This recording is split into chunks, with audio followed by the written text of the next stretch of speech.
Señoras, señores, muy buenos días. Bienvenidos a la sala de juramentos del Poder Judicial.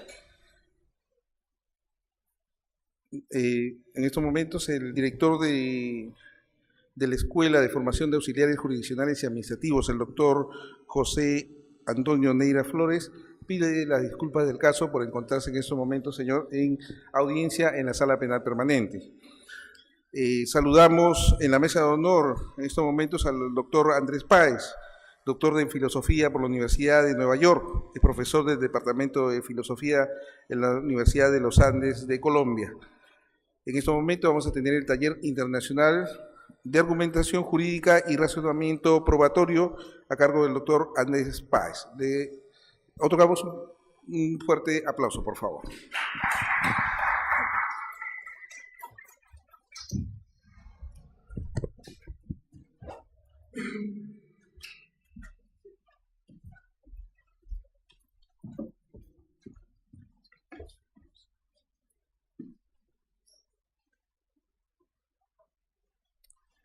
Muy buenos días.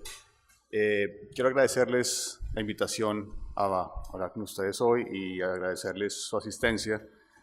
Lo que voy a hacer hoy es básicamente hacer una aproximación desde la psicología y la filosofía, más concretamente desde la epistemología, a un problema fundamental dentro del derecho.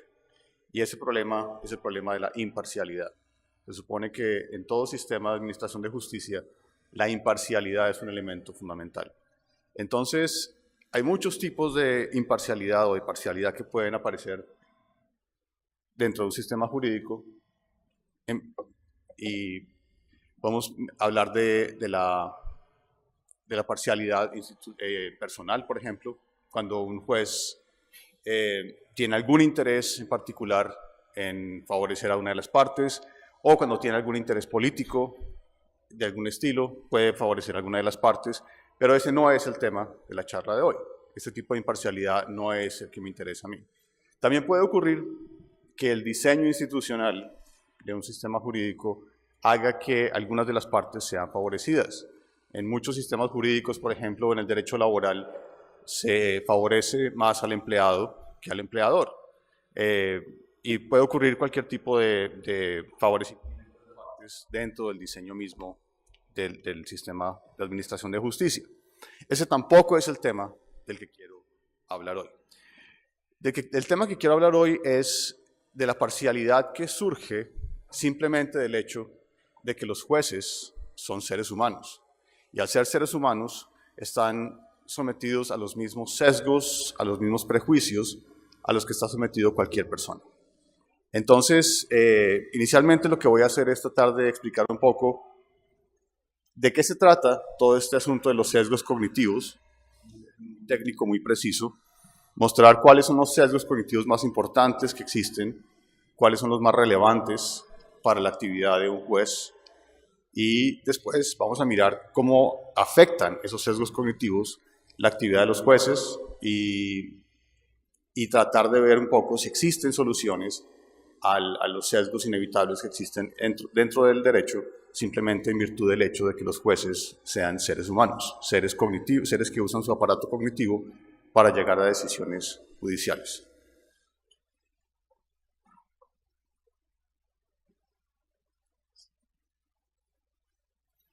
Bien, entonces, la noción de sesgo cognitivo se la debemos a dos psicólogos israelitas, Kahneman y Tversky. Kahneman y Tversky comenzaron a publicar en los años 70, como en el año 71, 72, una serie de artículos dentro de las revistas de psicología y de economía, en donde les interesaba muchísimo mostrar cómo personas que son expertas en temas como la estadística cometen errores básicos acerca de cómo juzgar la probabilidad de que ciertas cosas ocurran, por ejemplo. Y poco a poco fueron desarrollando su interés en estos errores sistemáticos que ocurren dentro del razonamiento, hasta llegar a una teoría muy extendida acerca del razonamiento humano y la forma en que los sesgos afectan cualquier tipo de actividad humana. Vamos a ver muchos ejemplos en un momento, pero me refiero a la vida diaria a actividades como tomar decisiones muy importantes, tomar decisiones dentro de un proceso o decidir qué marca de cereal comprar en el supermercado. Cualquier decisión, cualquier tipo de acto, de acción, está afectada inconscientemente por una serie de factores que nosotros de los cuales no somos conscientes. Entonces la labor de Kahneman y Tversky fue justamente hacer una de los tipos de sesgos que ocurren en cualquier tipo de razonamiento y tratar de ver si es posible quizás encontrar soluciones para que no seamos tan sesgados en la forma en que juzgamos las cosas en la vida cotidiana. Tversky murió hace unos años, Kahneman todavía vive, y Kahneman se ganó el Premio Nobel de Economía hace unos pocos años, en reconocimiento justamente a la forma en que toda esta tradición de sesgos y heurísticas ha contribuido a entender mucho mejor el aspecto económico del ser humano, ha tenido una influencia enorme dentro del mercadeo, por ejemplo, para entender mejor cómo los seres humanos reaccionamos de manera muy intuitiva y a veces muy poco racional al tomar decisiones económicas y decisiones de decisión de productos o de cualquier tipo de actividad económica. Entonces, el marco teórico que ellos proponen está basado en la idea de que los seres humanos, la mayoría del tiempo, actuamos de manera muy intuitiva. No actuamos razonando cada paso que damos. Cuando vamos a cruzar la calle, no tenemos por qué ponernos a pensar mucho en lo que vamos a hacer. Simplemente la mente, el cerebro, automáticamente procesa muchísima información, llega a decisiones inmediatamente y actúa. Entonces, en muchas ocasiones necesitamos pensar más. Necesitamos razonar con más cuidado, por ejemplo, en el ámbito del derecho, y para eso pues necesitamos hacer una pausa, mirar razones, encontrar reglas para nuestras acciones. Entonces, la vida humana, podríamos decir, se divide en esas dos tipos de actividades. Actividades muy automáticas, muy rápidas, y actividades en las cuales hay que hacer una pausa y hay que pensar muchísimo más en lo que estamos haciendo. Entonces,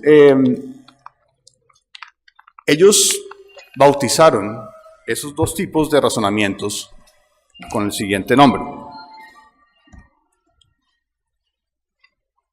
En primer lugar, pensaron que hay un sistema que llamaron el sistema 1, que es un sistema intuitivo de pensamiento rápido. Entonces, es un sistema que no requiere reflexión, es automático, ocurren varios procesos paralelamente. Podemos al mismo tiempo caminar y estar hablando por teléfono y pensando en a dónde nos dirigimos. Hay muchos procesos que ocurren paralelamente de manera automática y el sistema 1 intuitivo se encarga de dirigirlos. No requiere ningún esfuerzo mental. Son asociativos en el sentido de que no requieren pensar en una regla para conectar diferentes ideas, sino que simplemente vamos asociando una idea con otra, a medida que vamos pensando. Y son afectados por las emociones. Muchas veces las emociones hacen parte fundamental de lo que queremos hacer, de cómo actuamos, si actuamos impulsivamente, si actuamos más reflexivamente. Las emociones tienen un lugar central dentro de ese proceso. Mientras que el sistema 2, que es el sistema que usamos para pensar con más calma sobre asuntos más importantes, es un sistema que requiere tiempo para reflexionar, que requiere razones, que requiere un esfuerzo para poder entender exactamente qué es lo que queremos hacer. Y es un sistema que normalmente está en pausa, digámoslo así, en la vida cotidiana hasta que llegamos a algún lugar, alguna actividad en la cual necesitamos utilizar los recursos mentales para llevar a cabo alguna actividad. Entonces, la mayoría de nuestras vidas están dirigidas por el sistema 1, por el sistema intuitivo, y lo más interesante es que los seres humanos, desde muy temprana edad, desarrollamos una serie de patrones de comportamiento que se llaman heurísticas, que simplemente son formas de actuar automáticas que repetimos una y otra vez porque generalmente nos funcionan bastante bien. Entonces no requiere ningún tipo de esfuerzo y la vida sería imposible si el ser humano no tuviera esa capacidad de actuar muy rápidamente y reaccionar muy rápidamente y automáticamente ante muchos estímulos. Ahora, resulta que el hecho de que tengamos que pensar rápidamente en la mayoría de las circunstancias nos lleva a cometer errores. Y es aquí donde comienzan a aparecer los sesgos. Debido al uso de estas heurísticas, debido al uso de estos procedimientos muy rápidos de pensamiento, en ocasiones en las cuales la información puede ser muy compleja o en ocasiones en las cuales la información puede ser ambigua, esas reglas rápidas de pensamiento nos van a llevar a actuar mal, a cometer errores que en el caso del derecho se pueden convertir en injusticias.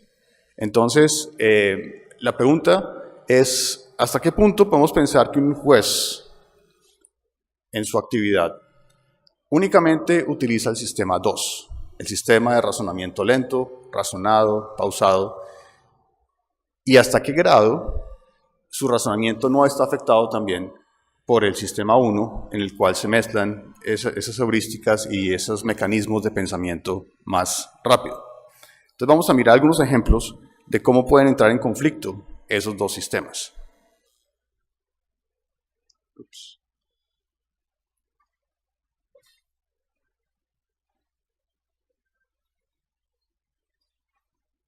Entonces, miremos el siguiente ejemplo.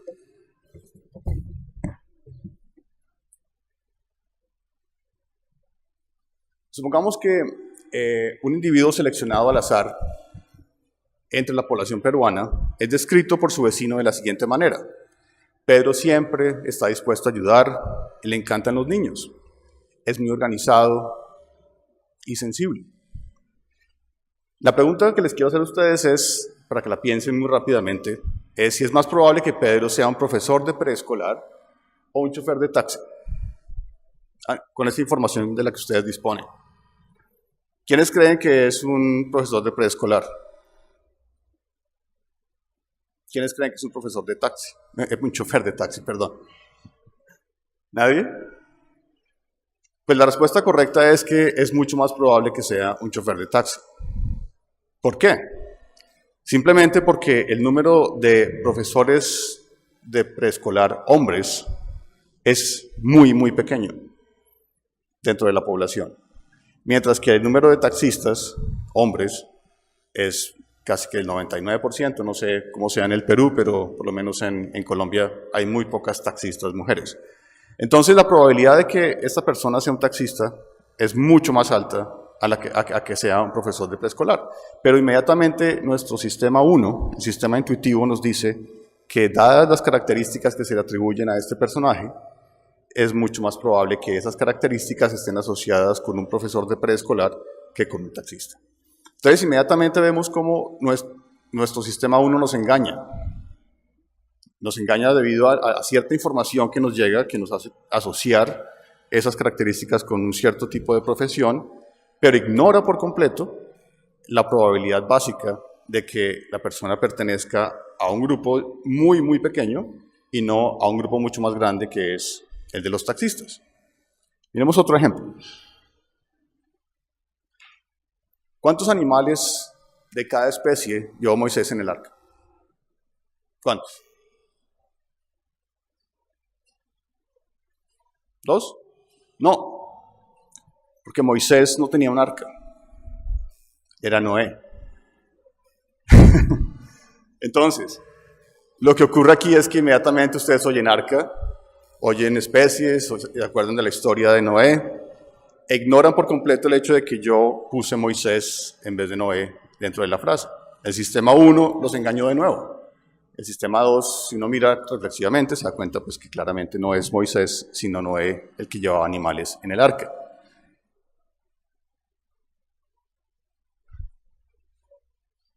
Ahora, resulta que cuando el sistema 1 está muy ocupado, o el sistema 2 está muy ocupado, ocurren ciertas cosas con el otro sistema.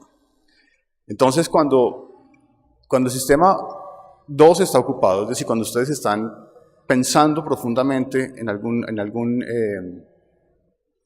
asunto, el sistema 1 puede generar comportamientos muy desagradables. Pueden ser sexistas, pueden ser ceder a las tentaciones más fácilmente.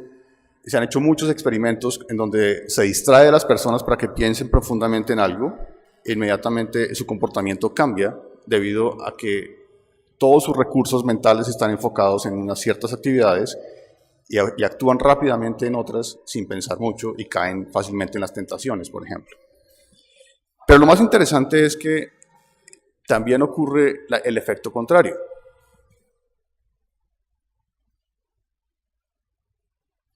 Y este es un ejemplo bastante dramático que ya nos introduce un poco en el tema de la forma en que los sesgos pueden afectar, o el contraste entre los sistemas pueden afectar la actividad dentro del derecho. En Israel se hizo un estudio con la actividad de varios jueces. Estos jueces tenían que examinar expedientes de personas que estaban encarceladas y tenían que decidir si esas personas merecían la libertad condicional. Entonces, durante un periodo de varios meses, se les examinó todas las decisiones que ellos tomaron, hubo un número muy elevado de decisiones, y en promedio, pues había 35% de las decisiones fueron para aprobar libertades condicionales. Pero entonces, la variable que se examinó en este estudio fue el momento del día en que los jueces tomaban las decisiones. Porque los jueces comenzaban después de desayunar, trabajaban toda la mañana, almorzaban, trabajaban toda la tarde y se iban para su casa. Entonces, ¿qué ocurrió?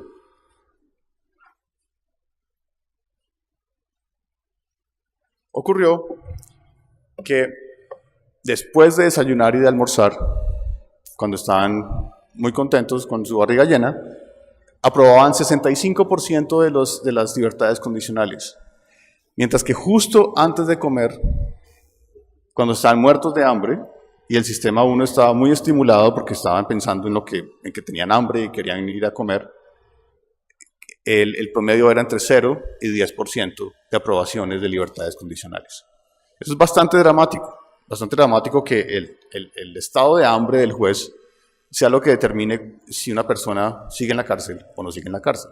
Pero es la forma en que el sistema, en que el cuerpo humano simplemente afecta de la forma en que pensamos racionalmente.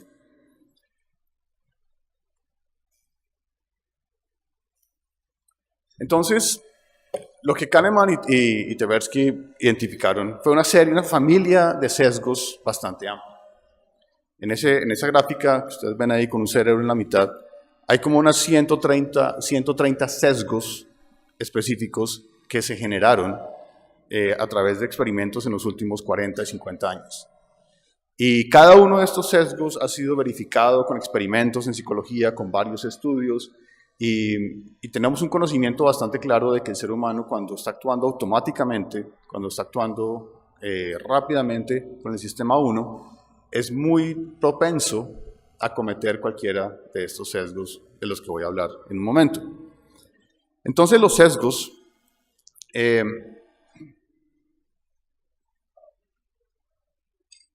se dividen en 4 tipos. Hay sesgos de la memoria, sesgos de la acción, sesgos de la información y sesgos del significado. Entonces, vamos a ver ejemplos de varios de estos, porque todos ellos, en algún sentido, van a afectar la actividad de los jueces.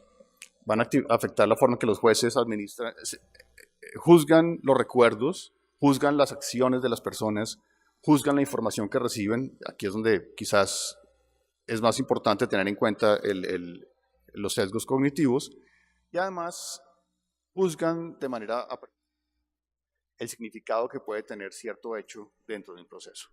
Entonces, vamos a mirar con cuidado cada uno de ellos.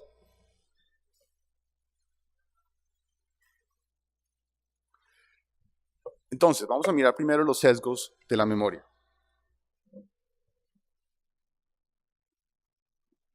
Resulta que la mente humana recuerda las cosas distinto dependiendo de la fuente de información de la cual salen los datos que entran a la memoria.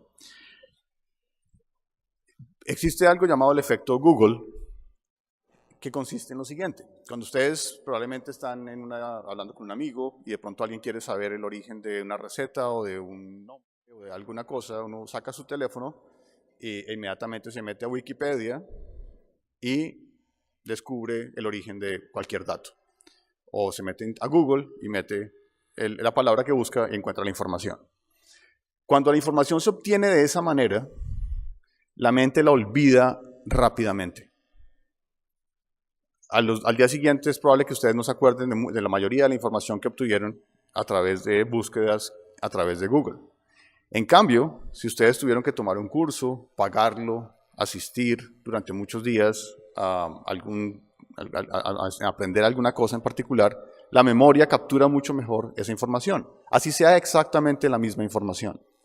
Entonces el esfuerzo que uno invierte en recordar algo, en aprender algo, perdón, hace que tenga efectos particulares sobre la memoria. Entonces, en un proceso, un juez debería tener en cuenta, por ejemplo, ese tipo de cosas para ver qué tan bien recuerda un testigo un hecho cualquiera. Si el hecho le consta porque durante mucho tiempo estuvo familiarizado con él, o fue algo que vio de manera pasajera en un papel. Hay muchas formas de recordar. Entonces, los sesgos de la memoria hacen que el origen de la información sea importante. También reducimos muchos eventos a su momento clave, a un momento clave específico. Entonces, por ejemplo, en las relaciones amorosas, muchas veces una relación amorosa termina muy mal, como que ese momento del final de la relación puede marcar para siempre el recuerdo que uno tenga de la relación completa, olvidando por completo los momentos buenos, los momentos felices, etc. Eso ocurre todo el tiempo. Se hizo un experimento con unos pacientes que habían sido sometidos a colonoscopias. Entonces, después de la colonoscopia, se le pregunta a las personas qué tan doloroso, qué tanto sufrimiento tuvieron que soportar durante la colonoscopia. Si en el momento final de la colonoscopia la persona reporta dolor, así el resto de la colonoscopia ha sido muy tranquila, la persona va a reportar que toda la colonoscopia fue dolorosa y le produjo sufrimiento. Entonces la memoria, el ser humano tiende a recordar las cosas de manera distorsionada, porque se fija muchas veces en el último momento en el que ocurre algo, en la característica que tenía el proceso en su último momento, y olvidando por completo los momentos anteriores.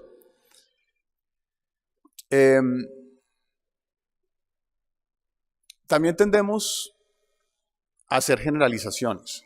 Entonces, muchas veces cuando, de nuevo, vuelvo al ejemplo de las relaciones amorosas.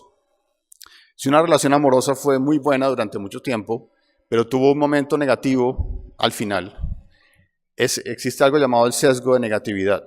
Y es que tendemos a recordar mucho más los momentos malos que los momentos buenos, a recordar acciones negativas que acciones positivas. Entonces, cualquier proceso pues, que tenga una duración en el tiempo y que contenga un elemento negativo, probablemente va a hacer que el proceso completo sea contaminado, por así decirlo, en la memoria por ese sesgo particular. Entonces, ese es otro elemento que hace parte de los sesgos de la memoria. Y finalmente, es un fenómeno muy estudiado, que el ser humano empieza a procesar y alterar y a cambiar los recuerdos que tiene a medida que pasa el tiempo. Sin importar si son buenos o malos, uno empieza a crear falsas memorias. De pronto uno ve, seguramente les ha pasado a todos ustedes, han visto una foto de cuando eran niños, de menos de 4 años, y los seres humanos no podemos recordar lo que nos pasó antes de los 4 años. Eso es algo que los psicólogos están de acuerdo, pero muchas veces al ver una foto cuando uno tenía 3 años, 2 años, uno se inventa un falso recuerdo a partir de la foto que uno está viendo. Ese recuerdo no puede existir, pero existe porque uno se lo inventó. Se lo inventó como adulto y puede tratar de crear una historia alrededor de él, etc. Entonces, todos estos sesgos en particular son muy importantes si hablamos, por ejemplo, del testimonio, de cuando un testigo está reportando algo que recuerda.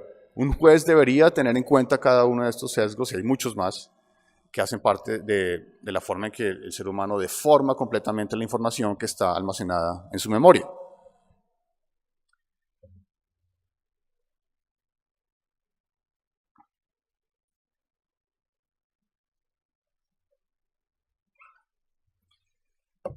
En los sesgos de la acción, que son como una cuarta parte del gráfico que les mostré al comienzo, hay varios elementos bien interesantes. Por ejemplo, el ser humano es por naturaleza bastante conservador. Al ser humano le cuestan los cambios, le cuesta cambiar cualquier tipo de condición en la que esté, así no sea la óptima.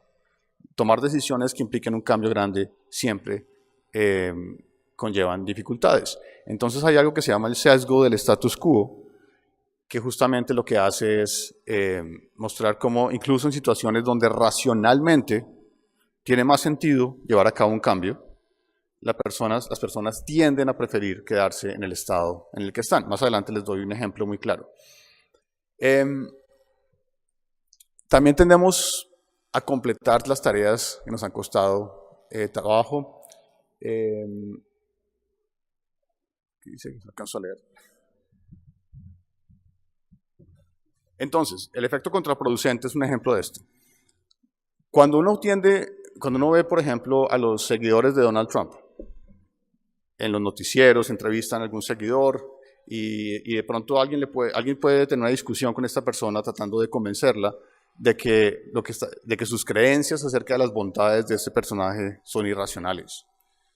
Y de pronto puede uno tener muchas razones buenas para tratar de convencer a la persona que debería dejar de ser seguidor de Donald Trump. El efecto que se puede lograr en muchos casos es justamente el contrario, que la persona se aferre más fuertemente a sus creencias, porque a esas creencias racistas, xenofóbicas, lo que sea, le ha dedicado mucho esfuerzo y le ha dedicado mucho tiempo y mucha energía. Entonces, cuando una persona le ha dedicado mucho esfuerzo a algo, es mucho más difícil que esa persona cambie de opinión. Así las razones que se le ofrezcan sean buenas y sean superiores a las razones que pueda ofrecer uno ante la persona que lo está tratando de convencer. Entonces, tenemos esa tendencia irracional, todas estas tendencias son irracionales, a actuar de ciertas maneras en contra de lo que es más conveniente para nosotros.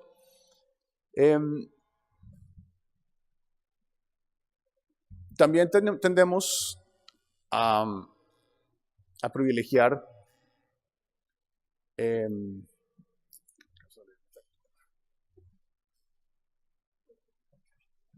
tendemos a ponerle una cara, digámoslo así, a las tragedias. Entonces, cuando hay unas inundaciones como las que hubo en el Perú hace un tiempo, todos recuerdan la escena de la mujer que se logró salvar porque alguien la sacó de entre el barro y logró salvarle la vida, y esa mujer se convirtió en el símbolo de las inundaciones. Porque quizás si no hubiéramos visto esa escena en particular de las inundaciones, con esta persona salvando a la otra, quizás ya hubiéramos olvidado por completo que eso ocurrió. Pero hay ciertas imágenes, ciertos momentos que nos hacen recordar las cosas y nos fijamos en ellas, y sin ellas muchas de esas cosas simplemente no existen. Y finalmente,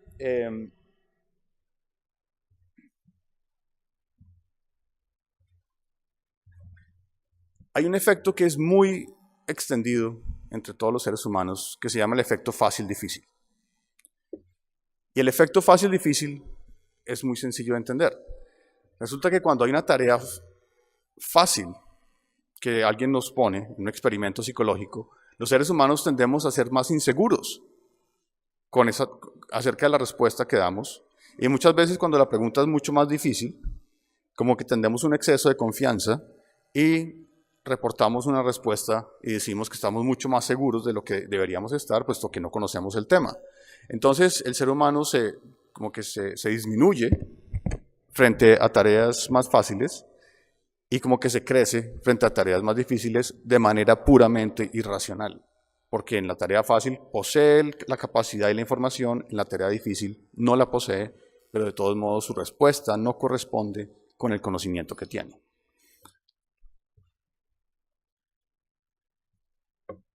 Los sesgos de la información, que como les dije antes, quizás son de los más importantes en el derecho.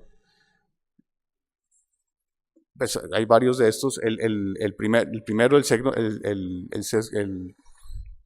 heurística de la disponibilidad, se refiere simplemente al hecho de que muchas veces nos fijamos en un dato que alguien nos da para entender un proceso y nos aferramos a ese dato de manera irracional, a pesar de que tenemos más información alrededor que puede contradecir el dato que tenemos. Entonces, como que es más fácil entender un proceso, o entender una acción, o entender una persona, entender un discurso, si lo reducimos a algo muy básico y dejamos que ese algo muy básico sea lo que dirija nuestra comprensión del proceso completo.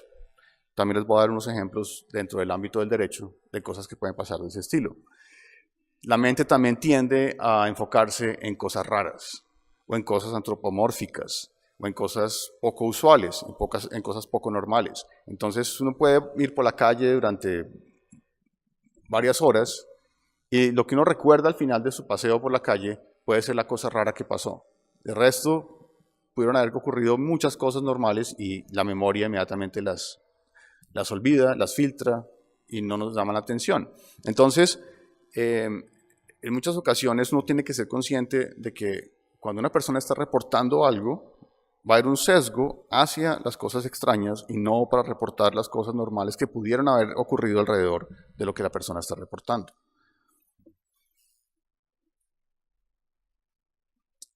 El efecto ancla, en el tercer punto, lo voy a explicar con mucha calma más adelante, entonces me lo voy a saltar en este momento. El siguiente punto, el sesgo de confirmación, es de las cosas más importantes que puede uno anotar dentro del ámbito del derecho. Porque resulta que todos los seres humanos, en todas las circunstancias, en cualquier caso, así uno sea un científico, un juez, una persona del común, uno todo el tiempo tiene creencias acerca de cómo funcionan las cosas, qué fue lo que ocurrió cuando alguien le cuenta una historia. Todos nos hacemos una serie de hipótesis acerca de qué es lo que ha ocurrido en un proceso, o qué es lo que ha ocurrido en un experimento, o qué es lo que ha ocurrido cuando hay un accidente en la calle. Nos formamos inmediatamente una hipótesis acerca de qué fue lo que pasó. Y la mente empieza a filtrar inmediatamente la información para fijarse en los datos que confirman la hipótesis que yo tengo.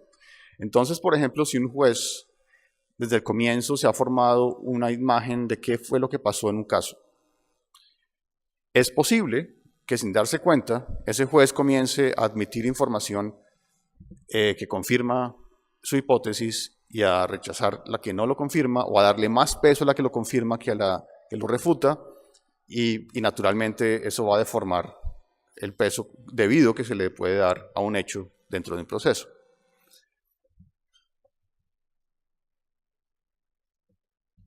Otro sesgo a la información es el sesgo del punto ciego, y es que muchas veces tendemos a criticar a las personas por cosas que hacen o que dicen, o por acciones que llevan a cabo, cuando uno mismo hace exactamente las mismas cosas. Entonces, todos sabemos exactamente, recordamos ocasiones en que eso nos ha pasado, en que criticamos a alguien por haber hecho algo y en última nos damos cuenta que nosotros mismos también cometemos ese mismo tipo de errores. Entonces, ese sesgo hace que uno juzgue más duramente a los demás que a uno mismo.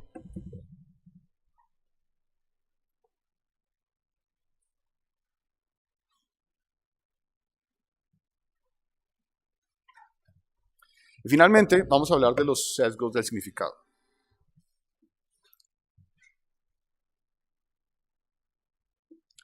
Y aquí también hay un sesgo que es muy relevante para cualquier proceso judicial.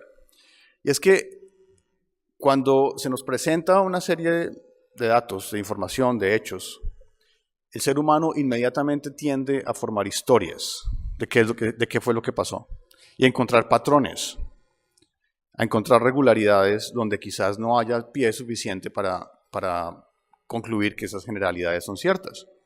Entonces, el caso más famoso es la falacia del jugador. Supongan ustedes que están jugando a la ruleta y que durante 7 juegos seguidos la bolita de la ruleta ha caído en el color rojo. Entonces, la falacia del jugador consiste en pensar que la siguiente tiene que ser negra. Entonces, simplemente por el hecho de que ha habido un patrón de rojos, uno se imagina el patrón de rojos no puede seguir indefinidamente, tiene que cambiar a negro y uno apuesta al negro. Cuando en realidad la probabilidad de la siguiente jugada de la ruleta es 50-50, siempre es 50-50. Entonces no existe ninguna influencia del pasado en el juego en el que uno va a apostar. Pero el jugador piensa que existe un patrón.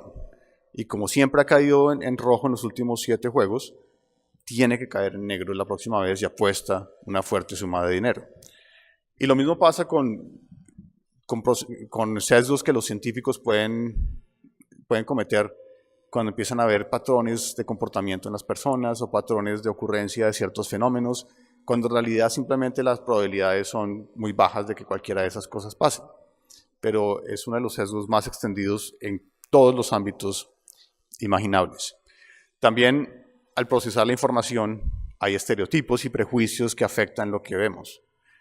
Pues los más conocidos obviamente son los prejuicios raciales o los prejuicios sexistas, pero pues hay todo tipo de prejuicios que se manifiestan de manera mucho más sutil en las acciones humanas. El efecto halo, también voy a hablar bastante de eso en un momento, es el hecho de que cuando uno se familiariza con algo, algo le resulta familiar, le resulta conocido, uno se fija excesivamente en ese dato. Entonces, cuando les pregunté que cuántos individuos de cada especie llevaba Moisés en el arca, ustedes se fijaron en lo familiar, en la palabra arca, en la palabra especie, en la historia de la Biblia, pero inmediatamente se aferraron a esos datos para llegar a la conclusión de que eran 2, a pesar de que ignoraron el hecho de que era Moisés y no Noé el que estaba en la oración. Entonces uno tiende a aferrarse a lo conocido, ignorando lo desconocido, y a asociar muchas veces características positivas con otras características positivas, a pesar de que solamente tengan evidencia para una de ellas. Y en eso justamente consiste el efecto halo. En pensar que porque una persona es atractiva, por ejemplo, físicamente, entonces tiene mayor capacidad de liderazgo. A pesar de que ustedes solamente vean una foto de la persona, existen experimentos que muestran que la gente está más dispuesta a pensar que esa persona es un líder a que si la persona pues no es atractiva. Entonces uno asocia lo que le llama la atención, el hecho de que sea una persona atractiva, con características acerca de las cuales no tiene ninguna evidencia.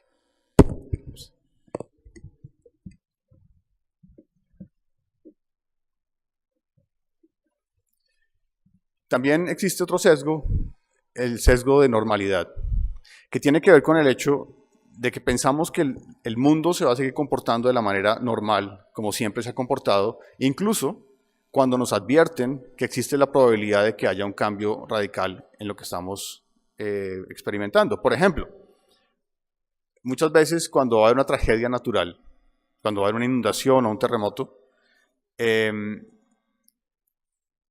se le advierte a la población que tiene que evacuar. Y la gente no evacúa. Es irracional que no evacúen. ¿Por qué no lo hacen?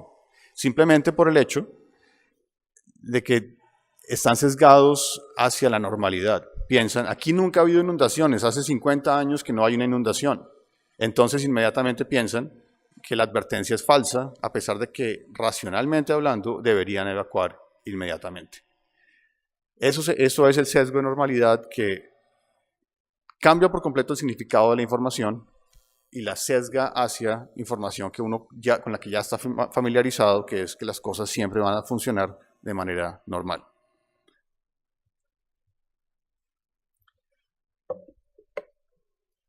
Otro sesgo interesante es el hecho de que uno tiende a pensar, a sobreestimar su capacidad para adivinar lo que los demás están pensando. Entonces un sesgo muy conocido es el efecto reflector. La gente piensa, sobre todo las personas muy tímidas, piensan que tienen una especie de reflector encima y que la gente los nota más de lo que en realidad los notan. Entonces la gente piensa, me están mirando, tengo que comportarme de cierta manera porque la gente está muy pendiente de lo que yo hago. Y por ejemplo, cuando una persona está dando una conferencia como yo y se pone muy nerviosa, empieza a pensar que cuando alguien mira hacia abajo o cuando alguien no está poniendo atención es porque está aburrida o porque se está dando cuenta de que yo estoy nervioso y me pongo más nervioso. Entonces hay un efecto de retroalimentación también en el procesamiento de la información, cuando en realidad la gente no se da cuenta muchas veces si un conferencista está nervioso. Existe esa tendencia a aumentar la atención que los demás tienen hacia uno, cuando en realidad eso no existe. Y finalmente, muchas veces no sabemos juzgar bien el impacto que pueden tener nuestras acciones en el futuro. Entonces tendemos a pensar que cualquier cosa que pase ahora va a tener un efecto mucho mayor del que racionalmente uno debería esperar que tenga. Entonces, de nuevo, cuando una persona, por ejemplo, está despechada, piensa que es el fin del mundo, que nunca más va a tener una relación amorosa, que nadie más lo va a querer nunca, como que el acto actual, la situación actual se extiende hacia el futuro de manera dramática y uno tiende a pensar que las cosas van a tener efectos mucho mayores de lo que en realidad pueden tener. Entonces, somos muy malos tratando de determinar el tiempo de duración que puede tener algo que nosotros hagamos. Bien, entonces este es un panorama general de los tipos de sesgos que puede haber a partir de la gráfica que les mostré al comienzo, en donde están los 4 tipos de sesgos. Lo que quiero que miremos ahora, en la parte final de la conferencia, es ver cómo estos sesgos afectan muy concretamente los procesos judiciales. Y quiero, pues esto es un proyecto de investigación que yo estoy llevando a cabo. Todavía faltan muchas conclusiones, pero quiero mostrarles un poco el punto de partida dentro del derecho para que ustedes me ayuden a pensar un poco quizás en posibles remedios para estos sesgos.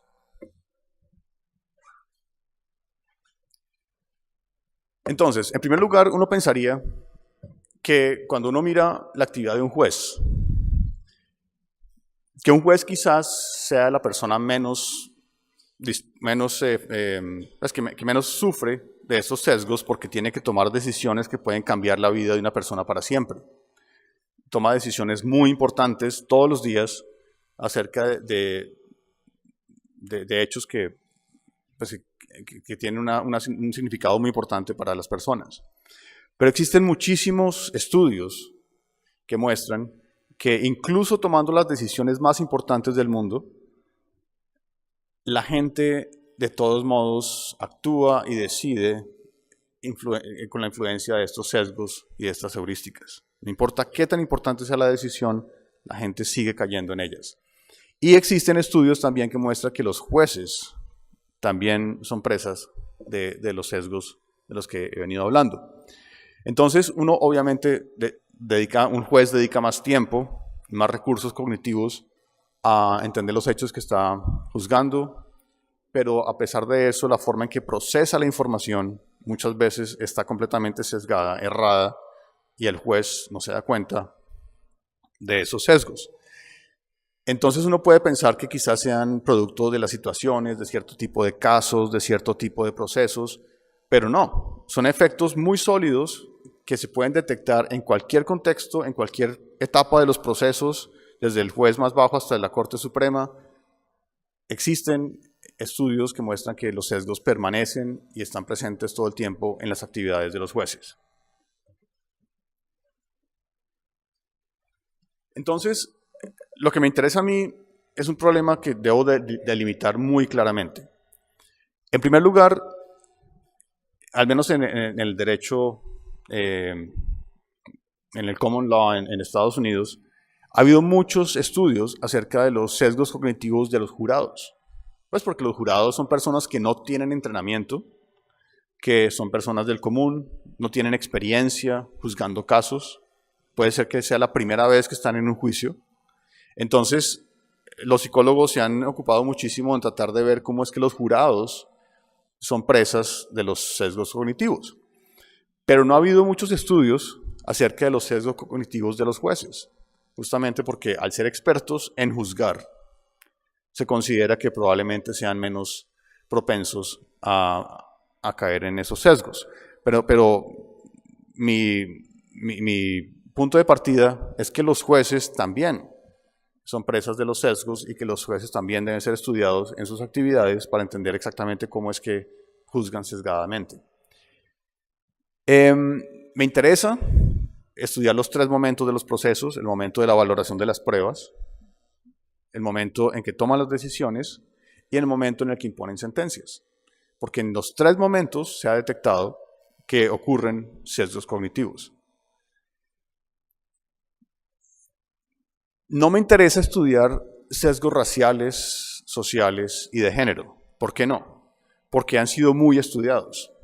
En todos nuestros países, incluso en Latinoamérica, hay muchos estudios acerca de cómo existen injusticias cometidas por el hecho de que la persona que está siendo juzgada es pobre, o porque es homosexual, o porque es mujer. Entonces, como que esos estudios ya existen. Lo que no existe es más bien mostrar cómo los sesgos cognitivos también afectan los procesos en el mismo grado o en mayor grado que cuando se trata de prejuicios raciales o sexuales. También me interesa estudiar en particular sesgos que son promovidos por el diseño institucional. Muchas veces la forma en que están escritos los códigos hacen que sea mucho más fácil que un juez juzgue de manera prejuiciada o sesgada a alguien, debido a la forma y el orden en que llegó la información, a la forma en que la información es presentada, a la forma en que la información es distribuida entre las partes, etc. Se puede aumentar el riesgo de que existan sesgos dentro de los procesos. Entonces, me preocupa en particular que el diseño institucional o las reglas de procedimiento puedan aumentar la probabilidad de que haya sesgos dentro de los procesos. Hay muchos sesgos, como vamos a ver ahora, que son imposibles de controlar. Como los jueces son seres humanos, hay sesgos que por más esfuerzo que hagan no van a lograr controlar.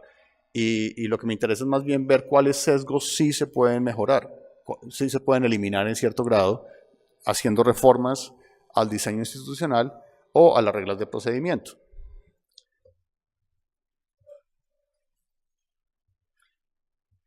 Entonces, vamos a mirar aplicaciones concretas de sesgos cognitivos en el derecho. Entonces, miremos el efecto ancla. Resulta que si yo les pregunto a ustedes cuál es la distancia de Cusco a Lima, ¿son 50 kilómetros? O si les pregunto cuál es la distancia de Cusco a Lima, 3.000 kilómetros, ustedes cuando respondan van a estar influenciados por la forma en que yo les formule la pregunta. Si yo les pregunto la primera pregunta, si la distancia son 50 kilómetros, ustedes van a ajustar la distancia porque es mucho mayor y van a subir hasta cierto punto. Si les pregunto, les hago la segunda formulación de los 3.000 kilómetros, saben que es demasiada distancia, van a bajarla. Pero el ajuste que ustedes hagan va a estar totalmente determinado por la formulación de la pregunta. Entonces, el que obtuvo la primera pregunta de los 50 kilómetros va a subir hasta un punto que quizás no sea la distancia suficiente, y el segundo va a bajar de 3.000 hasta un punto que quizás sea demasiado larga, demasiada distancia.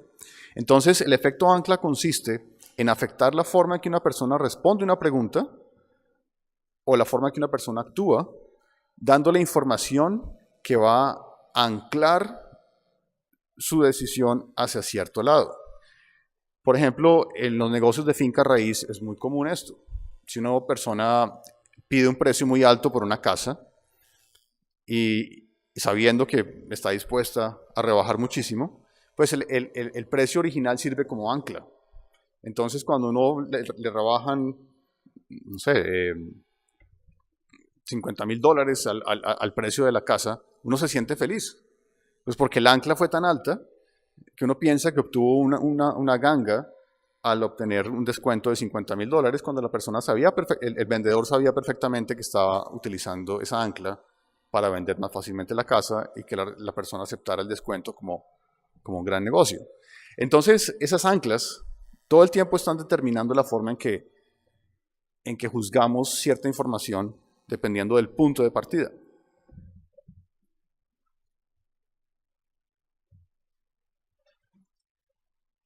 Entonces, en el caso de un proceso judicial, existe exactamente el mismo riesgo. Por ejemplo, si una de las partes, por ejemplo, si la fiscalía pide una condena de 20 años para el acusado, el hecho de que exista un número propuesto por la fiscalía, no sé en el Perú si eso sea posible o no sea posible, exigir una cierta pena numérica, entonces el juez va a estar influenciado por el número propuesto, quizás para ajustarlo hacia abajo, pero de pronto no lo ajusta lo suficiente porque ya está anclado por el número que le propuso la fiscalía. Entonces el efecto ancla inmediatamente tiene ese efecto. Lo mismo ocurre cuando hay una demanda entre dos partes y una de los demandantes pide una cifra astronómica. Esto ocurre, por ejemplo, cuando se demanda a una compañía muy grande, a una farmacéutica o algo por el estilo. Yo exijo que me paguen $500 millones por el daño que me produjeron. O hace poco un proceso con el talco Johnson's para niños que demandaron a Johnson & Johnson y les dieron una cifra como de $250 millones, algo por el estilo. Entonces, en los procesos, en ese tipo de demandas, cuando una de las partes pide una cifra muy alta, ocurre lo mismo que ocurre en los procesos inmobiliarios. El juez, al oír la cifra, inmediatamente va a verse afectado porque se convierte en un ancla que va a afectar su decisión acerca de cuánto dinero le otorga al demandante, por ejemplo.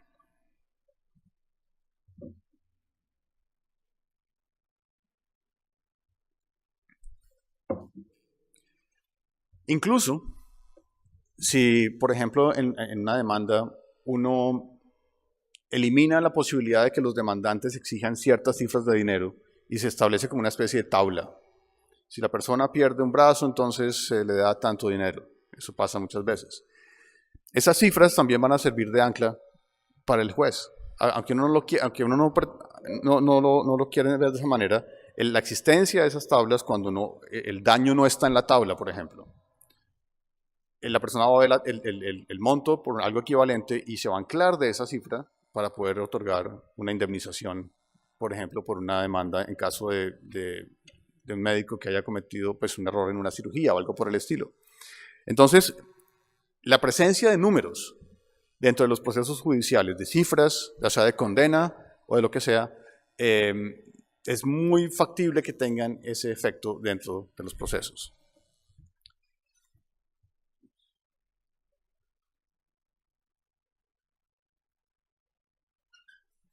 Miramos ahora otro efecto muy importante dentro de los procesos, el efecto marco. Resulta que la forma en que se le presenta la información a una persona puede hacer una enorme diferencia en lo que responde. Entonces, se hizo un estudio psicológico con las siguientes preguntas. En general, ¿estás muy contento con tu vida? ¿Cuántas citas tuviste el último mes? Entonces las preguntas se le hicieron a universitarios que obviamente están en el periodo donde salen en citas todo el tiempo. Y si la pregunta se hacía, primero la pregunta de, en general, ¿estás contento con tu vida? Daban una respuesta. Y después, al decir cuántas citas tuviste el último mes, la cifra no tenía una correlación muy alta con la primera respuesta. Pero si hacían las preguntas al revés, ¿cuántas citas tuviste el último mes? Y la persona respondía una cifra muy alta. Y después se le preguntaba qué tan contento está con su vida, también iba a dar una respuesta muy alta. Había una correlación muy alta entre tener muchas citas y estar feliz. Pero cuando se hacía la pregunta al revés, primero qué tan feliz estás y después cuántas citas has tenido, la correlación era muy bajita. Entonces no tiene sentido que la respuesta a la pregunta, en general, ¿estás muy contento con tu vida?, cambie, simplemente porque se hace una pregunta antes o una pregunta después. Es totalmente irracional, pero el efecto marco lo que muestra es que uno decide qué responder dependiendo de la información con la que ha sido afectado inmediatamente antes. O miremos este otro ejemplo. Resulta que en los estados de Pensilvania y Nueva Jersey, en Estados Unidos, para comprar el SOAT, el seguro de automóviles obligatorio, hay dos opciones, un seguro completo o un seguro básico. Entonces en Pensilvania, el seguro completo se ofrece por defecto, es el que le ofrecen a todo el mundo inicialmente, y la persona tiene la opción de solamente tomar el seguro básico. En el caso de Nueva Jersey ocurre lo contrario. Primero le ofrecen el básico y si uno quiere puede optar por comprar el seguro completo. ¿Qué creen ustedes que pasa? Pues que en Pensilvania la mayoría de la gente compra el seguro completo, que es más caro, y en Nueva Jersey la mayoría de la gente compra el seguro básico, a pesar de que las opciones son exactamente las mismas en los dos estados. ¿Por qué? Por el sesgo de normalidad, por el hecho de que la gente prefiera siempre mantenerse dentro de un mismo, tratar de mantenerse dentro de lo que primero le ofrecen y no tomar la opción alternativa. Entonces, si el que se ofrece por defecto es este, por algo será. Entonces yo lo tomo. Y las diferencias son abismales. En Pensilvania, como el 80 y algo % toma el seguro caro. En Nueva Jersey, el 80 y algo % toma el seguro barato. A pesar de que tienen exactamente las mismas opciones, pero el hecho de que sea uno por defecto y el otro opcional y se inviertan, cambia por completo las decisiones de las personas irracionalmente. Entonces, en un proceso judicial podría pasar que una compañía farmacéutica produzca una droga que tiene un efecto positivo muy alto, digamos 80%, pero que en 5% de los casos produce unos efectos nocivos. Entonces, naturalmente, la forma en que se va a enmarcar la información va a ser muy distinta si se trata de la compañía farmacéutica o de alguien que esté demandando a la compañía farmacéutica. La compañía farmacéutica va a hablar de que este medicamento cura a 8 de cada 10 personas, mientras que el demandante va a decir que este producto tiene efectos nefastos para 5 de cada 100 personas. Entonces, dependiendo de cuál de las partes hable primero, se puede generar un efecto en el juez que favorece pues, a la parte que lo presenta primero, porque lo va a presentar en un marco que lo va a favorecer desmedidamente sobre la otra persona. Entonces, uno tiene que pensar un poco cómo contrarrestar ese efecto que puede tener la forma de presentación de una demanda en términos de los sesgos que se pueden generar en la mente del juez.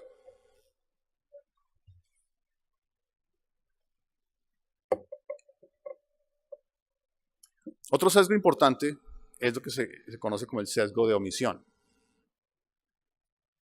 Y es el hecho de que los seres humanos tendemos a juzgar las acciones dañinas o peligrosas más severamente que una omisión dañina o peligrosa, incluso si las consecuencias son exactamente igual de malas. Entonces, alguien puede ser tan responsable de una acción como de una omisión que genera un daño idéntico, y los jueces van a tender a juzgar más severamente al que hizo algo que al que dejó de hacer algo que ha debido. Entonces existe esa posibilidad de una injusticia cometida simplemente por el sesgo de omisión. El sesgo de confirmación, como lo dije antes, hace que cuando un juez tiene una hipótesis sobre un caso, cuando un juez está seguro de que lo que ocurrió fue esto y no lo otro, va a empezar a filtrar la información de tal forma que le dé más peso a la información que confirme su hipótesis que a la que la desconfirme, al testimonio que esté más de acuerdo con lo que el juez cree que pasó que con lo que no cree que pasó, y así por el estilo. Entonces, en el caso de la admisión de una prueba o en el caso de la valoración de las pruebas, es muy importante que el juez no esté sesgado por el sesgo de confirmación, porque eso va inmediatamente a sacar del proceso pruebas que de pronto eran totalmente relevantes.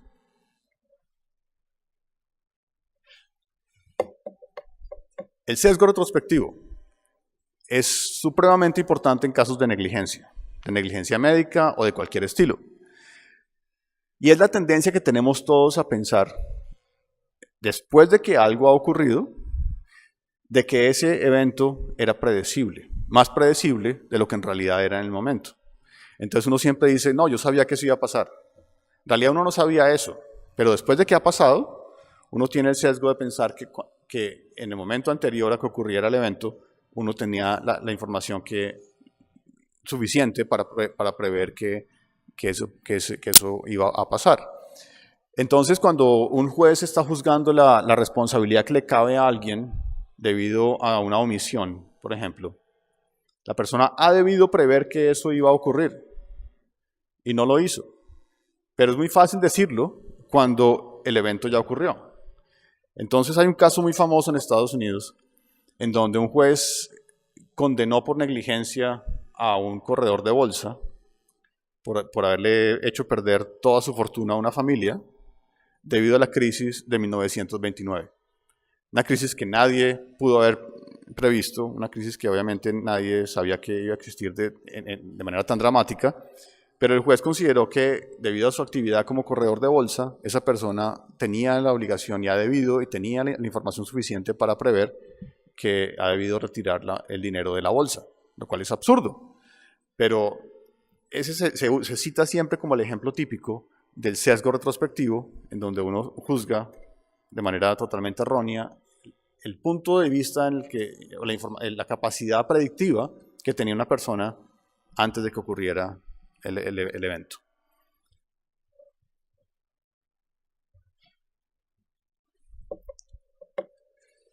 Y este sesgo retrospectivo tiene varios elementos que se pueden añadir. Entre más dramático sea el evento, más ocurre el sesgo. O sea, entre más dramático sea el evento, la gente juzga que era más predecible de lo que en realidad era. Eso afecta inmediatamente el asunto. Y además de eso, si un juez está tratando de entender un caso de negligencia, también tiene que tener en cuenta el sesgo de normalidad que mencioné antes. El hecho de que la gente tienda a pensar que cosas que tienen una probabilidad de ocurrir probablemente no ocurrirán. Una alta probabilidad de ocurrir probablemente no ocurrirán debido a que uno tiende a pensar que si las cosas siempre han funcionado igual, probablemente van a seguir funcionando igual. Entonces, una persona que comete un acto de negligencia, probablemente ella misma fue presa de un sesgo, que sería el sesgo de normalidad.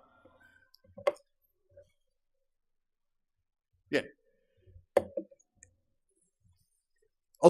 El efecto halo, el efecto diablo, porque pues son como las dos caras de la misma moneda, es que uno puede tener una percepción positiva de un rasgo particular de una persona, y esa percepción positiva de un rasgo de una persona hace que juzgue positivamente otros rasgos acerca de los cuales no tiene ninguna información. Entonces, por ejemplo, se hizo un experimento en donde se le daba un escrito, un ensayo, digámoslo así, una prueba a un grupo de estudiantes de universidad y le preguntaban a esas personas qué tan inteligente era la persona que escribió el ensayo. Entonces a unas era el mismo ensayo para todas las personas, pero a unas les mostraban una foto del autor en donde el autor era muy atractivo, muy atractiva, mientras que para otras personas la foto que les mostraban era una persona muy poco atractiva. Y el resultado fue el que ustedes imaginan. Cuando la persona era atractiva, se juzgaba que la persona era más inteligente que cuando la foto era de una persona no atractiva. Y era exactamente el mismo ensayo y con muchas personas pues, para controlar las diferencias que pudiera haber. Entonces el sesgo se ha verificado con muchas características. La altura, por ejemplo, es un factor que supuestamente asocia a la gente con poder, con inteligencia, con muchos elementos. Y la atracción física definitivamente tiene un efecto en las entrevistas de trabajo, tiene un efecto en casi cualquier ámbito de la vida, tiene una influencia muy grande. Incluso hay unos estudios en donde las personas atractivas reciben condenas menores que las personas físicamente no atractivas, porque los jueces de pronto juzgan que la persona atractiva va a tener más oportunidades en la vida en el futuro y puede quizás pagar una condena menor y cuando salga puede ser más exitoso. Entonces es uno de los efectos más impresionantes que existen en la forma en que juzgamos a los demás. Y yo, que soy profesor, tengo que calificar cosas todo el tiempo, y uno de los sesgos en los que uno puede caer es que si, por ejemplo, una prueba tiene 2 partes y uno califica la primera parte y al estudiante le fue muy bien, el efecto halo hace que uno juzgue mucho más suavemente la segunda parte, porque uno piensa, esta persona estudió, esta persona es inteligente. Entonces va a mirar con ojos menos críticos la segunda parte del examen. Eso ocurre en muchos casos.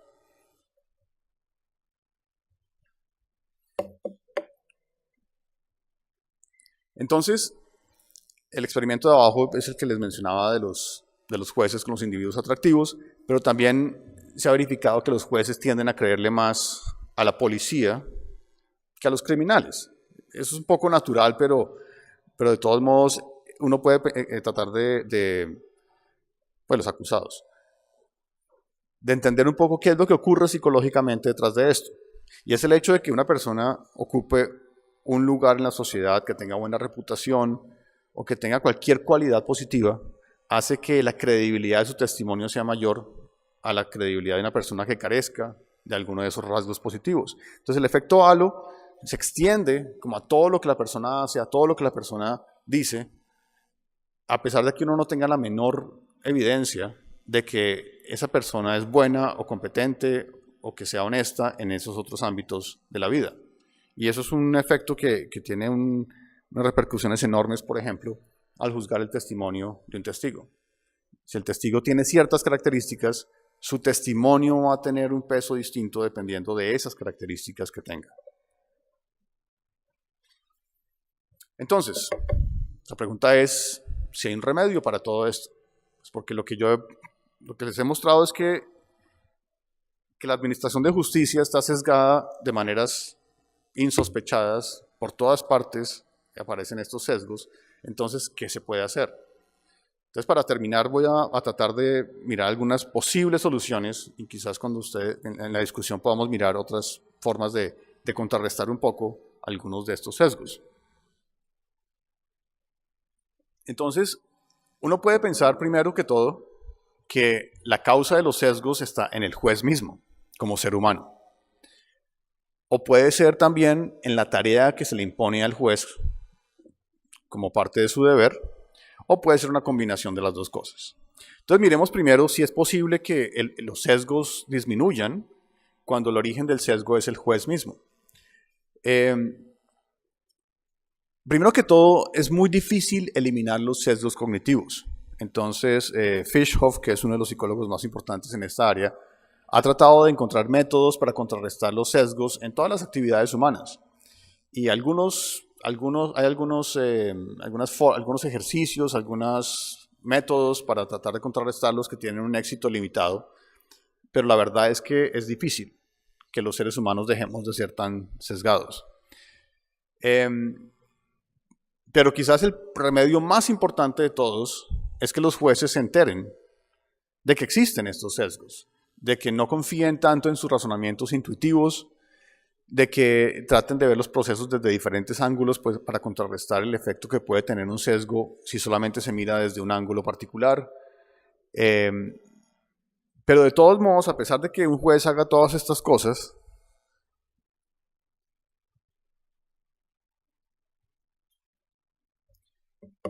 hay ciertos sesgos, como el sesgo retrospectivo, que son casi imposibles de modificar. Se han hecho estudios en donde la persona se le explica el sesgo retrospectivo, la persona entiende los efectos del sesgo retrospectivo y a pesar de eso sigue siendo presa del sesgo retrospectivo. Parecería que no hay forma alguna de que el ser humano juzgue correctamente qué tan predecibles son las cosas después de que esas cosas han ocurrido.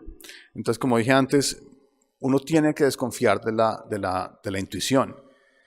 Y uno tiene que tratar de fijarse más por ejemplo, en hechos concretos que ocurran ex ante, o sea, antes de la ocurrencia del evento, en las normas que se violaron antes de la ocurrencia de un evento, y no juzgar retrospectivamente sin tener en cuenta la información que rodeaba el momento del caso. Entonces, como es tan difícil quizás cambiar la forma en que los jueces piensan, la tarea que yo me he puesto como investigador es tratar de ver dentro de los códigos mismos, en el derecho colombiano en particular, pero pues también se puede extender ese proyecto a otros países, obviamente, a otros códigos, pues porque no hay tantas diferencias en últimas. Si en las reglas de procedimiento o en el diseño institucional existen reformas que podamos hacer que hagan que desaparezcan esos sesgos. Entonces, pues pongamos un ejemplo. Voy a darles un par de ejemplos únicamente, pues porque esto es un proyecto que todavía está en marcha. El efecto ancla, la existencia de cifras dentro de los procesos. Uno podría quizás exigir que cuando hay una demanda económica, digamos cuando hay una demanda por negligencia médica o algo por el estilo, el demandante no pueda exigir una cifra concreta, sino que el juez, por su experiencia o por algún tipo de reglas que rijan sus decisiones, pueda decidir cuánto es un monto adecuado para compensar a la víctima de negligencia médica, por ejemplo. En ese caso, el efecto ancla no se aplicaría porque no habría un número alrededor del cual el juez comience a hacer su juicio acerca de las pretensiones económicas. Lo mismo puede ocurrir con las imposiciones de pena. Si un juez tiene potestad en imponer una pena más larga o más corta, quizás una forma de eliminar el efecto ancla sea si ni la fiscalía ni la defensa pueden decir nunca, en ningún momento del proceso, cuánto debe ser la pena de prisión. En ese momento, el juez está totalmente libre de números en su cabeza y de esa manera puede determinar más libremente cuál sea la pena que debe imponer.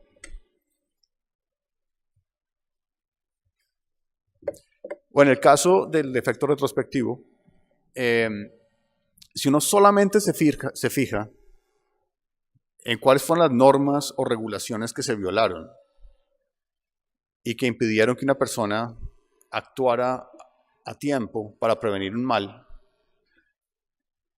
en ese momento uno ya está evitando meterse como en la cabeza de la persona y ver si la persona actuó correctamente, si juzgó correctamente, si percibió correctamente las señales de peligro que había en un caso de negligencia, y más bien se fija únicamente si se violó una norma o no se violó una norma, si se violó una regulación o una práctica común, una máxima de experiencia o algo por el estilo, y no adivinar qué tan predecibles eran los casos, qué tan predecibles eran los eventos que están siendo analizados.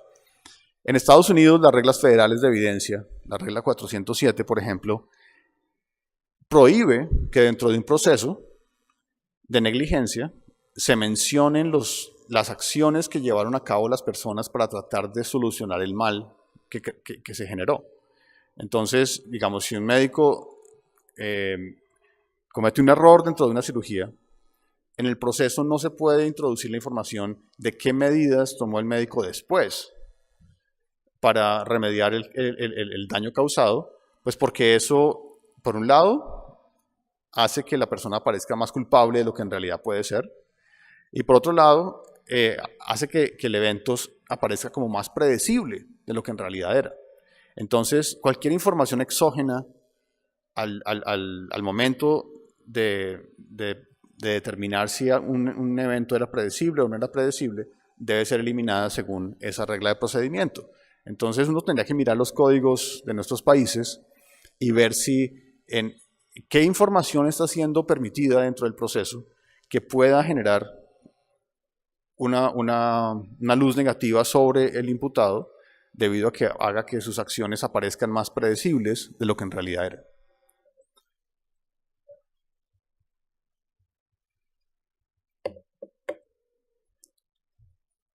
Y en el caso del efecto halo, que es uno de los efectos más extendidos, resulta que cuando se trata, digamos, si el juez tiene la tendencia a creerle más a la policía que al acusado, eso no ocurre tan fácilmente cuando se trata de un jurado. Los jurados, que son compuestos de personas del común, tienden a desconfiar más de la policía.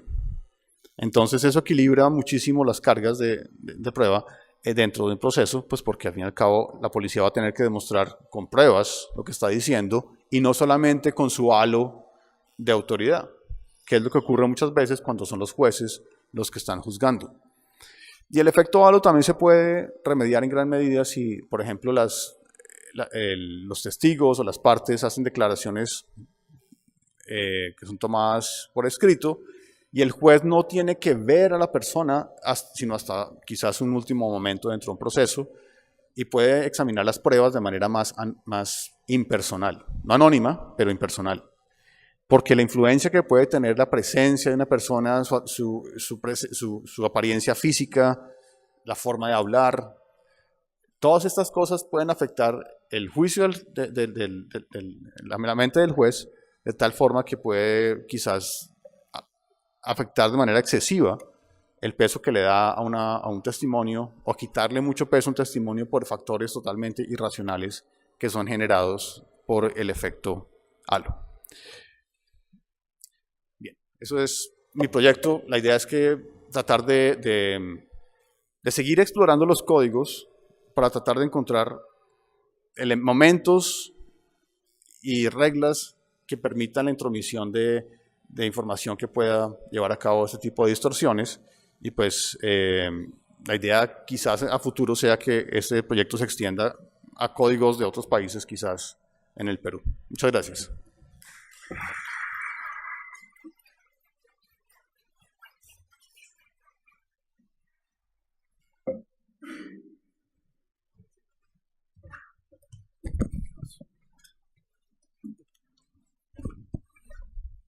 ¿Alguna pregunta que desean hacerle al doctor Andrés Páez? ¿Alguna consulta? ¿Sí? Adelante, por favor.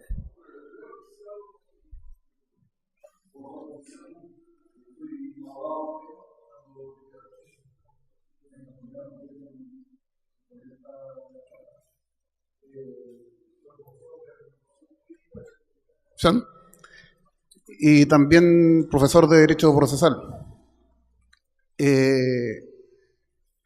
Al menos en Chile se está llevando a cabo una reforma judicial en la mayoría de los procedimientos que tiende a, en cierto modo, más que a eliminar los sesgos de los jueces, a profundizarlo. Por ejemplo, se está sistemas de procedimientos de familia, laboral, criminal, se ha extendido la oralidad y la inmediación del juez en la recepción de pruebas. Y desde el punto que usted planteaba, el juez, al ver personalmente al testigo, al escuchar su declaración, puede dejarse influenciar, ¿no es cierto?, por la simpatía del testigo, por el aspecto físico del testigo. Entonces ahí como que se produce una contradicción. Y el otro punto que al menos a mí personalmente me preocupa en el tema del sesgo es la iniciativa en materia de prueba que se le está dando a los jueces. La iniciativa de materia probatoria. Mientras más facultades probatorias tenga el juez de él dirigir, ¿no es cierto?, o él determinar qué medios de prueba agregar al proceso, ya en cierta manera está prejuzgando lo que va a ser o corre el riesgo de prejuzgar lo que va a ser la sentencia que dicte al final. O sea, él al pedir determinadas pruebas ya está realizando un razonamiento sobre el fondo de la sentencia. Eso.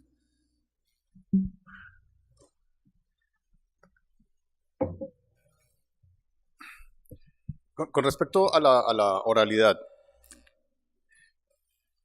yo entiendo perfectamente la razón de ser de la transición hacia la oralidad en todas las áreas del derecho, en gran medida porque queremos que los procesos sean más rápidos, más cortos, que tengan menos instancias, menos etapas, y eso es el beneficio que se obtiene. El costo, como usted muy bien lo señala, es que se está eliminando la posibilidad de que, digamos, si hablamos en términos de Kahneman y Tversky, que el sistema 2 sea el que esté llevando a cabo el razonamiento dentro del proceso. Porque inmediatamente apenas uno ve a la madre llorando, uno ve la situación dramática de una persona, ve muchas personas son muy buenas actuando sus partes, es inevitable que surjan los sesgos dentro de los jueces. Ahora, desde tiempos inmemoriales ha sido así, uno diría. Desde la época de Salomón tenemos a las madres llorando frente al juez. Entonces, ¿cómo vamos a cambiar eso de repente? Naturalmente, lo que yo estoy tratando de encontrar aquí son reformas que sean posibles, no deseables. Y eso limita en gran medida lo que yo puedo hacer. Yo no puedo eliminar, decir, no vamos a hacer el tránsito hacia la oralidad porque entonces van a aumentar los sesgos cognitivos. Sabemos que van a aumentar, no hay nada que hacer, no hay forma alguna de evitarlo. Pero el beneficio quizás sea que más personas disfruten de los beneficios de la justicia. Entonces uno tiene que tratar de quizás sea un elemento adicional que deba añadirle como al proyecto, y es que no se trata solamente de buscar lo deseable, sino lo posible dentro del ordenamiento jurídico de cada país. Y habría que pensar, incluso dentro de un procedimiento oral, si existe alguna forma de limitar esa aparición de sesgos de ese estilo, sobre todo el efecto halo, que es como el más dramático dentro de este panorama. Pero en eso estoy tratando de buscar ese tipo de cosas. Ahora, el segundo punto era acerca de el número de pruebas que... La iniciativa probatoria del juez y Sí. su influencia en la sentencia. Exacto. Entonces, no sé si la pregunta se refiere como al número de pruebas, al tipo de pruebas, en qué momento, o sea, el juez tiene que tomar decisiones previas al juicio. Y el número de pruebas admitidas, o la variedad de pruebas admitidas. El contenido de la prueba. El juez, al determinar, pedir, ¿no es cierto?, ordenar que se agregue un determinado antecedente probatorio, puede ya estar influenciado a lo que va a llegar a ser la sentencia definitiva. O sea, puede pedir, ¿no es cierto?, probar cuál es su idea primaria y que eso se vea reflejado en la sentencia. Como que pierde un poco de libertad al juzgar por el hecho de una libertad ideal, ¿no es cierto?, por el hecho de tener que disponer la práctica de determinadas diligencias probatorias. Uh-huh. Es en ese momento donde más importancia cobra el sesgo de confirmación. Entonces, es clarísimo que en ese momento en el que se están valorando las pruebas, que se está juzgando su relevancia. Ese es un criterio fundamental dentro del proceso. ¿Qué tan relevante es esta prueba? Y la relevancia, ¿cómo se juzga? Esa es la pregunta fundamental. Si la relevancia se juzga porque el juez ya tiene una hipótesis previa y solamente es relevante aquello que cuadre con la hipótesis previa, entonces ya se está escribiendo, como usted bien dice, la sentencia definitiva. ¿Cómo se evita ese sesgo? Ese es uno de los sesgos más extendidos, más difíciles de controlar dentro de la cabeza humana. Pero la única forma de evitarlo, bueno, hay dos formas. Una forma es que el juez se eduque, que el juez entienda que sus juicios intuitivos deberían ser cuestionados. También se podría pensar, y esta es quizás la solución más efectiva, que no sea un solo juez, sino que haya 3 jueces. Y cada uno de ellos tendrá que valorar las pruebas de manera independiente, sin consultar la hipótesis del otro, y de esa manera uno podría asegurarse de que el proceso de valoración de la prueba fue hecho a cabo de una manera más exigente y más neutral. Pero, de nuevo, ¿quién tiene 3 jueces para cualquier proceso? El costo en términos de personal y de tiempo pues sería triplicado en cualquier caso. Entonces, de nuevo, es el conflicto entre lo deseable y lo posible dentro de las reformas a la justicia. Gracias. Señoras y señores, habiendo culminado el taller internacional gratuito de argumentación jurídica, razonamiento probatorio, en estos momentos Se agradece la participación en calidad de expositor en el curso internacional gratuito de argumentación jurídica y razonamiento probatorio realizado en la Sala de Juramentos de la Corte Suprema de Justicia de la República, el mismo que tuvo una duración de 2 horas académicas, organizado por el equipo de mejoras para la reforma del proceso penal del Poder Judicial y la Escuela de Formación de Auxiliares Jurisdiccionales de la Corte Superior de Justicia de Lima. Escuela de Formación de Auxiliares Jurisdiccionales, Corte Superior de Justicia de Lima, director, el doctor José Antonio Neira Flores. De igual manera, el señor presidente del Poder Judicial y el director de la Escuela de Auxiliares Jurisdiccionales, el doctor José Neira Flores, se le va a hacer entrega, doctor, de una joya de la justicia, en la cual... Un fuerte aplauso, por favor, para el doctor.